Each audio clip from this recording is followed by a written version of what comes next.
ये narrative present किया जाता है कि गौतम बुद्ध कास्ट सिस्टम के खिलाफ थे और उन्होंने बुद्धिज़्म स्टार्ट ही किया कास्ट सिस्टम जो कि एग्जिस्टिंग हिंदू रिलीजन में था उससे लड़ने के लिए। और हम सब बचपन से यही सब सुनते और मानते आ रहे हैं। इसमें कितनी सच्चाई है? क्या बौद्ध धर्म में जातिवाद भी है? आज इन्हीं सवालों का जवाब हम जानेंगे। तो पहले देखते हैं कि बुद्धिस्ट टेक्स्ट में क्या लिखा है। बुद्धिस्ट ग्रंथों में 4 वर्ण ब्राह्मण, क्षत्रिय, वैश्य और शूद्रों को तो माना गया है। और बुद्धिस्ट टेक्स्ट कन्ना कथा सुत्ता में तो क्षत्रिय और ब्राह्मण वर्ण को बाकी वर्णों से ऊंचा बताया गया है।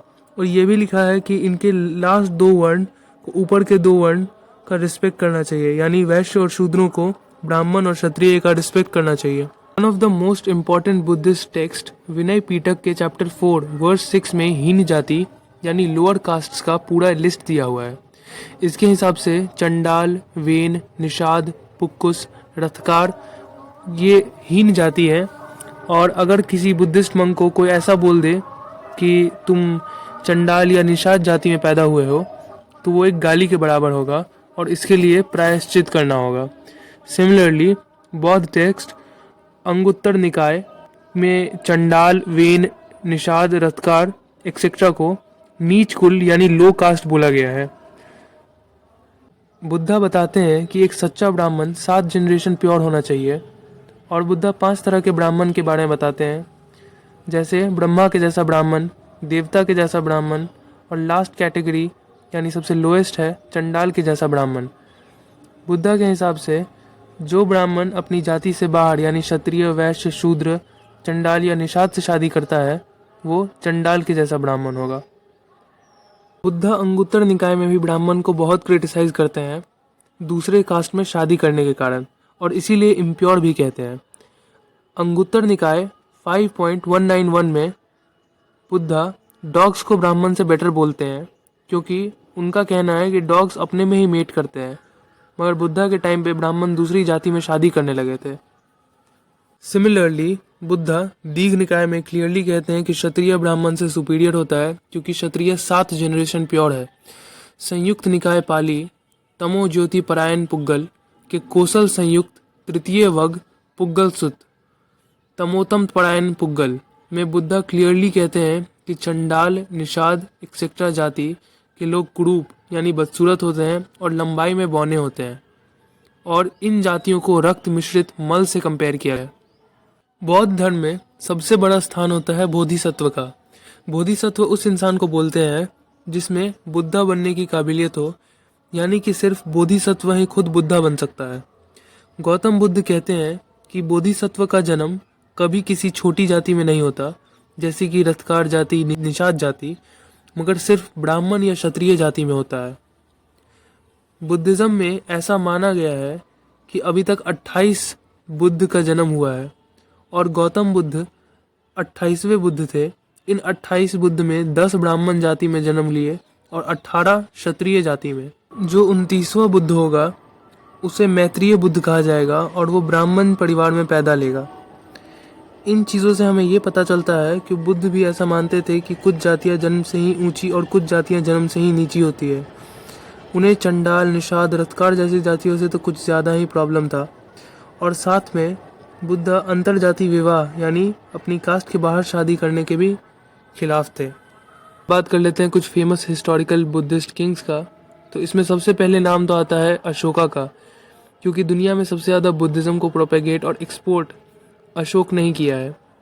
अशोक वदान जो कि अशोका की बायोग्राफी है उसमें लिखा है कि अशोका ने एडवाइस की दिया था कि कास्ट के बारे में तब सोचना जब किसी को डिनर पर बुलाना हो या शादी करना हो।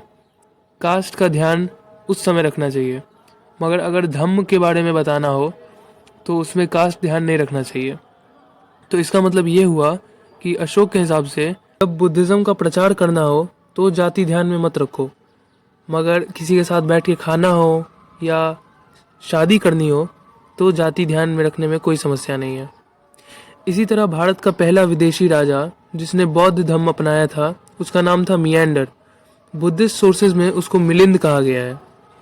मिलिंद ने बुद्धिस्ट स्कॉलर नागसेन से बहुत क्वेश्चंस किए और उसका जवाब नागसेन ने दिया। इसी पे बेस्ड एक बुद्धिस्ट बुक है मिलिंद प्रश्न। इस बुक के हिसाब से लोगों का पुनर्जन्म कर्मों के हिसाब से होता है।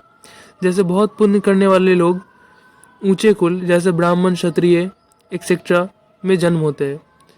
तो यहाँ पे ये बुद्धिस्ट किताब डायरेक्टली कह रहा है कि अगर कोई छोटी जाति या कुल में पैदा होता है तो वो उनके पिछले जन्म के पाप का असर है। ये सब सुन के आप बोलेंगे कि हो सकता है बुद्धिज़्म में जातिवाद हो, मगर बुद्धिस्ट लोग जातिवादी नहीं होते। तो चलिए ये भी देख लेते हैं कि बुद्धिस्ट सोसाइटी में कितना कास्टिज्म है। शुरू करते हैं नेपाल से। नेपाल में नेवाड़ी बुद्ध मार्गी लोग 4 कास्ट में बटे होते हैं। पहला कास्ट है बनरा या वंड्या कास्ट। बुद्धिस्ट मोनेस्ट्री में पूजा पाठ यही कराते हैं और अपने कास्ट के बाहर शादी नहीं करते। दूसरा कास्ट है शाक्य या बाड़े। ये हाई क्लास आर्टिशंस हैं, जैसे गोल्ड या सिल्वर स्मिथ्स, स्कल्प्टर्स ईटीसी। इनको शाक्य भिक्षु भी कहते हैं। तीसरा कास्ट है उड़ाए या उदास। ये लोग व्यापारी या बिजनेसमैन हैं। ये अपने से लोअर कास्ट के बुद्धिस्ट से शादी नहीं करते। फिर आते हैं जाफुस या जापस। ये सबसे लोअर कास्ट है और ये 30 सब कास्ट में बटे हैं, जिनमें से कुछ सब कास्ट को प्योर समझा जाता है और कुछ को इम्प्योर। जो जफ़ारी किसानी करते हैं या पॉटरी का काम करते हैं उनको जनरली प्योर समझा जाता है, मगर कसाई, सड़की यानी लेदर इंडस्ट्री में काम करने वाली जाति, स्वीपर, भंगी एक्सेट्रा को अछूत माना जाता है नेवाड़ी बुद्धिस्ट कास्ट सिस्टम में। यही नहीं, नेवाड़ी शहर भी इसी तरह से डिज़ाइन होते हैं कि हाई कास्ट के लोग शहर के सेंटर में रहते हैं जहाँ पे बौद्ध मंदिर हो, और लोअर कास्ट के घर सेंटर से दूर रहते हैं। जो अछूत जाति के बौद्ध हैं उनके घर शहर के बाहर रहते हैं। नेपाल में जनरली बुद्धिस्ट तमंग, गुरुंग और शेरपा ट्राइब के होते हैं। अगर कोई तमंग ट्राइब का मर्द किसी नॉन तमंग से शादी कर ले तो उसके बच्चे को लोअर बॉर्न समझा जाता है। गुरुंग ट्राइब में तो 2 कैटेगरी हैं। एक कैटेगरी में 4 कास्ट है और दूसरे में 16। पहले कैटेगरी के कास्ट को अपर कास्ट समझा जाता है और दूसरे को लोअर।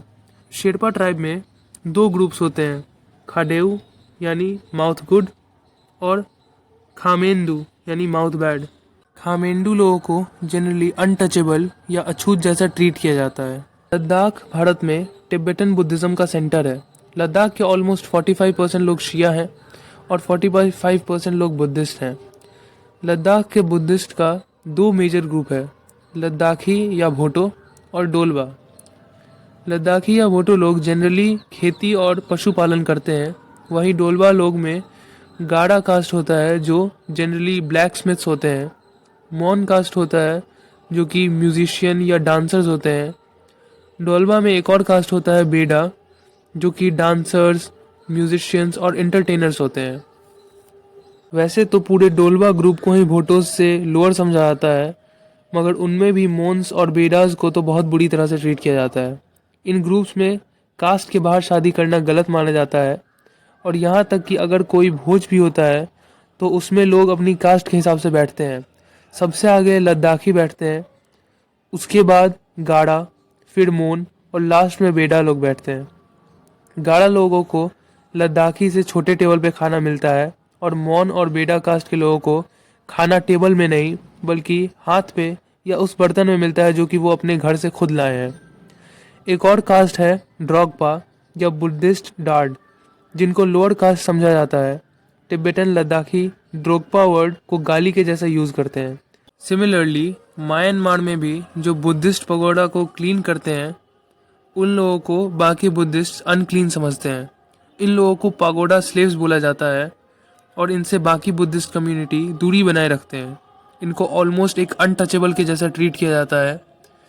अब बात कर लेते हैं उस जगह की जहाँ से बुद्धिज़्म पूरे साउथ ईस्ट एशियन कंट्री में फैला है, श्रीलंका की।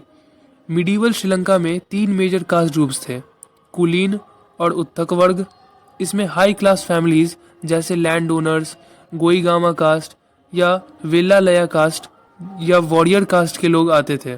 इसमें कैटल ब्रीडर्स या गोपाल कास्ट के भी लोग आते थे। उसके बाद आता है हीन कुल। इसमें 2 सब ग्रुप्स थे।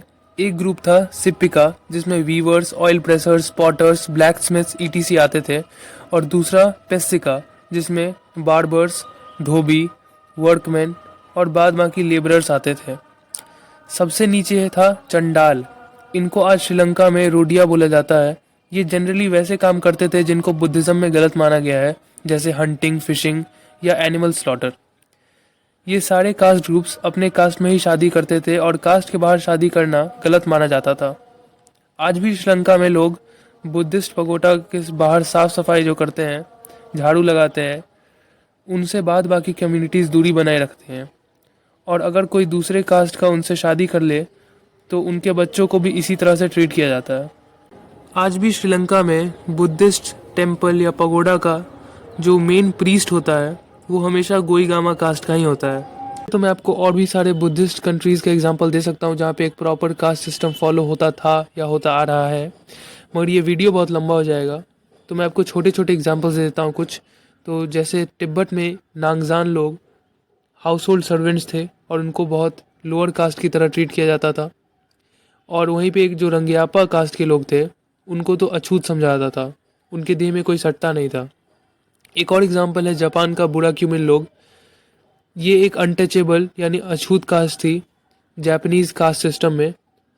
और भले ही जापान आज इतना एजुकेटेड हो गया है और इंडिया से आज उसकी पर कैपिटा इनकम 20-25 गुना ज़्यादा है, और ये भी बात है कि कास्ट सिस्टम जापान में 1871 में ख़त्म कर दिया गया, फिर भी जापान में 2003 में हुए टोक्यो मेट्रोपॉलिटन सर्वे के हिसाब से जापान के 5% लोग का कहना है कि वो नहीं चाहते कि उनका नेबर यानी पड़ोसी बुराक्यूमिन कास्ट का हो। वीडियो का कंक्लूजन ये है कि हमें बुद्धिज़्म का एक बहुत ही वाइट वर्स्ट वर्जन प्रेजेंट किया जाता है, जो कि सच नहीं है। बुद्धिज़्म में भी कास्ट सिस्टम एग्जिस्ट करता है, ना सिर्फ स्क्रिप्चरल लेवल पे बल्कि सोसाइटल लेवल पे भी। और जिस तरह से हम लोग हिंदू कास्ट सिस्टम को क्रिटिसाइज़ करते हैं, उसी तरह से हमें बुद्धिस्ट कास्ट सिस्टम को भी क्रिटिसाइज़ करना चाहिए। मैंने 10 मिनट का एक डिटेल्ड वीडियो मुस्लिम कास्ट सिस्टम पे भी बनाया है और मैं बहुत अप्रिशिएट करूँगा आप उसको अगर जाके चेक करें। आई एम वेरी श्योर आप डिसअपॉइंट नहीं होंगे। उम्मीद करता हूँ आपको ये वीडियो पसंद आया होगा। अगर आपको पसंद आया तो प्लीज़ इस वीडियो को लाइक कीजिए, चैनल को सब्सक्राइब कीजिए, क्योंकि ऐसे वीडियोस को बनाने में बहुत टाइम लगता है, रिसर्च करने में बहुत टाइम लगता है, मेहनत लगता है, मगर आपका लाइक और सब्सक्राइब करने में कुछ नहीं जाएगा। So please like, share, subscribe. Peace out.